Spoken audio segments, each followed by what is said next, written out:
A Guerra dos 30 Anos, o conflito que redesenhou a Europa. E aí, pessoal, boas-vindas a mais um vídeo aqui do canal Observatório Humano. Hoje a gente vai fazer uma análise profunda sobre um dos períodos mais intensos, complexos e transformadores de toda a história moderna. Antes da gente mergulhar de cabeça nesse xadrez geopolítico, já deixa o seu like e se inscreve no canal. Faça esse pedido só agora no comecinho para garantir que esse tipo de conteúdo estruturado continue chegando até você. Sabe, esse tema sempre aparece nos debates sobre história e política, mas pouquíssima gente entende a verdadeira dimensão da coisa. Trata-se de um conflito que à primeira vista parecia só mais uma disputa sobre religião, mas que na verdade acabou moldando os próprios alicerces das fronteiras globais que a gente tem hoje. Certo, então vamos direto ao ponto. Como exatamente uma briga superlocal acabou redesenhando o mapa do mundo inteiro? A gente costuma ver essas guerras do passado como disputas puramente dogmáticas, né? E claro, o século XVII era um caldeirão fervente de tensões religiosas. Mas reduzir essa guerra a uma simples questão de fé é fechar os olhos para a engrenagem real por trás dela. O que começou como uma queixa super-regional entre protestantes e católicos rapidamente escalou para uma partida de xadrez de altíssimo risco envolvendo gigantes como a França, a Espanha e o Império Sueco. O resultado final não foi só um lado vencendo o outro, mas o nascimento do Estado moderno em si. Seção 1. A faísca em Praga. Uma janela para o caos. Como todo grande incêndio continental, a gente precisa de uma faísca. E essa faísca rolou na região da Boêmia, num evento quase inacreditável. Imagina a cena em maio de 1618. A paciência simplesmente tinha acabado. O rei Fernando II, um católico fervoroso dos Habsburgo, tinha revogado as garantias de liberdade religiosa da galera e proibido a construção de igrejas protestantes na Boêmia. Como eles responderam? Um grupo de líderes protestantes invadiu o Castelo Real em Praga e, num ataque de fúria cega, literalmente atirou os representantes católicos pela janela, uma queda de absurdos 9 metros. Por um milagre, os caras sobreviveram, mas o impacto político daquele tombo, esse foi letal. Esse evento, a segunda defenestração de Praga, acendeu o pavio da revolta contra o rei e garantiu o início das hostilidades. Seção 2. Católicos contra protestantes. A batalha por fé e território. Para entender como um empurrão na janela virou uma carnificina internacional, a gente tem que olhar para o contexto da época. Agora, o que é realmente interessante nessa regra antiga é como ela expõe o problema central de tudo. Décadas antes, em 1555, a Paz de Augsburgo criou essa regra latina aí, cuius regio ius religio.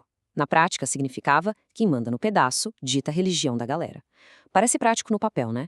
Mas quando um governante católico tentava forçar sua fé goela abaixo de uma maioria protestante, ou vice-versa, o ressentimento virava uma bomba relógio. A religião não era só uma crença no coração das pessoas, era controle, era demarcação de território. Uma explosão como a de Praga era só questão de tempo. O que veio depois foram 30 anos de um caos tão grande que a gente precisa dividir a história nessas 4 fases para conseguir acompanhar. Dá para mapear direitinho. A coisa estoura no nível local na fase boêmia, se espalha com a entrada de vizinhos na fase dinamarquesa, atinge uma força militar bruta na fase sueca e, finalmente, vira uma briga política generalizada e totalmente secular na fase francesa. O contraste entre o começo e a escalada é bizarro. De um lado, a fase boêmia termina de forma desastrosa para os protestantes locais. Eles são completamente esmagados pelos Habsburgo na Batalha da Montanha Branca. Só que esse rolo compressor católico assustou todo mundo ao redor. É aí que a Dinamarca, sob o comando do rei Cristiano IV, pensa: opa, se eu não entrar nisso agora, sou o próximo. A guerra deixa de ser um motim interno e vira uma questão de sobrevivência internacional, defesa de fronteiras e economia. Seção 3. Razão de Estado. Da religião à geopolítica. E é exatamente aqui que a gente vê a maior virada do conflito inteiro. Deus sai de cena e o pragmatismo frio entra no jogo. Então, o ponto crucial aqui é o nascimento desse conceito poderosíssimo, a razão de Estado. A mente brilhante e implacável por trás disso foi o cardeal de Richelieu, o todo-poderoso ministro lá da França. Vê bem a ironia. Ele era um altíssimo líder da Igreja Católica. Mas ele sacou que o poder absurdo dos Habsburgos católicos ia acabar engolindo a França. O que ele faz? Chuta o balde da religião e decreta que a segurança nacional francesa é mais importante que qualquer aliança de fé. Seção 4. Os fatores sueco e francês. Uma aliança improvável. Essa ideia da razão de Estado abre o caminho para uma das alianças mais esquizofrênicas da história militar. Isso ilustra muito bem a geopolítica engolindo a religião no café da manhã. A França, puramente católica e rica, abriu a carteira para bancar as tropas da Suécia, que era totalmente luterana e protestante. Enquanto os suecos queriam proteger seus irmãos de fé e dominar o Mar Báltico, a França estava com sangue nos olhos só para destruir o Império dos Habsburgo. Literalmente dinheiro católico financiando o exército protestante mais aterrorizante daquela época. Turbinado por essa grana francesa, o rei sueco Gustavo Adolfo, que a galera chamava de o Leão do Norte, desembarca na Alemanha e vira o jogo. O cara inventa artilharia móvel e passa o trator nas batalhas. Mas a guerra é implacável, né? Em 1632, esse rei brilhante morre no meio da Batalha de Lutzen. Sem o seu grande astro em campo, a Suécia precisou de ajuda direta. E aí a França não teve outra escolha. Em 1635, eles tiram as luvas e declaram guerra aberta. A partir daí, ninguém mais estava nem aí para quem rezava para qual santo. Virou uma briga de cachorro grande puramente por poder. Dinastia Bourbon contra a dinastia Habsburgo.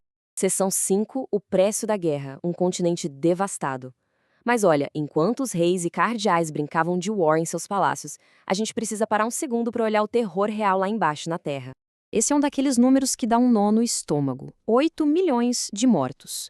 E o mais chocante é que grande parte dessa galera não morreu segurando uma espada num campo de batalha. Esses exércitos gigantes eram formados por mercenários. E quando o salário atrasava, sabe como eles se pagavam? Saqueando vilarejos, estuprando, matando, roubando toda a comida. Isso gerou uma fome apocalíptica, seguida por surtos de doenças que varreram regiões inteiras. Tiveram partes da Alemanha onde metade da população literalmente deixou de existir, sumiu. Para colocar isso em perspectiva e entender a escala da loucura, se a gente ajustar proporcionalmente para a população da época, o nível de colapso populacional e devastação na Europa Central foi pior do que o da Segunda Guerra Mundial. Isso mesmo. A Europa ficou tão traumatizada, tão drenada humana e economicamente, que o mundo aprendeu a lição do jeito mais doloroso possível. Essa entrou para a história como a última grande guerra travada por divisões religiosas na Europa. Seção 6. A Paz de Westfália, o nascimento do Estado moderno. Depois de 3 décadas de uma carnificina indescritível, a grana e o sangue europeu simplesmente acabaram. Precisavam de uma saída. Vamos pular para os finalmente e ver como esse quebra-cabeça terminou. Foram anos e anos de negociações exaustivas até que a galera chegou num acordo em 1648, com os tratados de Münster e Osnabrück. Foi como dar um botão de reset na Europa. Eles encerraram a Guerra dos 30 Anos e, de quebra, a Guerra dos 80 Anos também. E o grande pulo do gato? Eles oficializaram a tolerância religiosa, garantindo direitos até para os calvinistas, para ter certeza de que católicos e protestantes pudessem conviver sem iniciar a Terceira Guerra Mundial da época. E as fronteiras ganharam uma cara totalmente nova. Vendo esse resumo aqui, fica claro quem faturou alto. A França levou a Alsácia e se consolidou como a dona do pedaço na Europa Ocidental. A Suécia dominou total a região do Báltico. A Suíça e os Países Baixos finalmente meteram pé na porta e tiveram sua independência garantida. E a dinastia dos Habsburgo, que começou toda essa confusão. Tomaram uma surra geopolítica histórica, perderam a hegemonia e tiveram que encolher e olhar mais para o leste europeu. E por que você precisa saber disso tudo hoje? Porque a Paz de Westfália simplesmente destruiu as regras medievais e inventou as relações internacionais modernas. Foi aqui que surgiu a ideia de soberania nacional. Sabe, o conceito de que cada país manda em si mesmo e que um vizinho não pode meter o bedelho nos seus problemas internos. A diplomacia secular moderna começou a funcionar. A religião foi oficialmente jogada para o banco de trás do carro e a política internacional assumiu a direção do mundo. Toda vez que você olhar para um mapa mundi e ver aquelas linhas perfeitinhas dividindo países autônomos, lembre-se disso.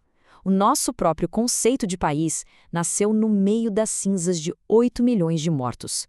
A reflexão que eu quero deixar para vocês é a seguinte: até que ponto todas essas leis, fronteiras e instituições internacionais que a gente acha super normais e seguras não são, no fundo, apenas cicatrizes construídas sobre as piores lições que a humanidade já teve que aprender? É esse o tamanho verdadeiro do legado da Guerra dos 30 Anos. Um abraço e até a próxima análise.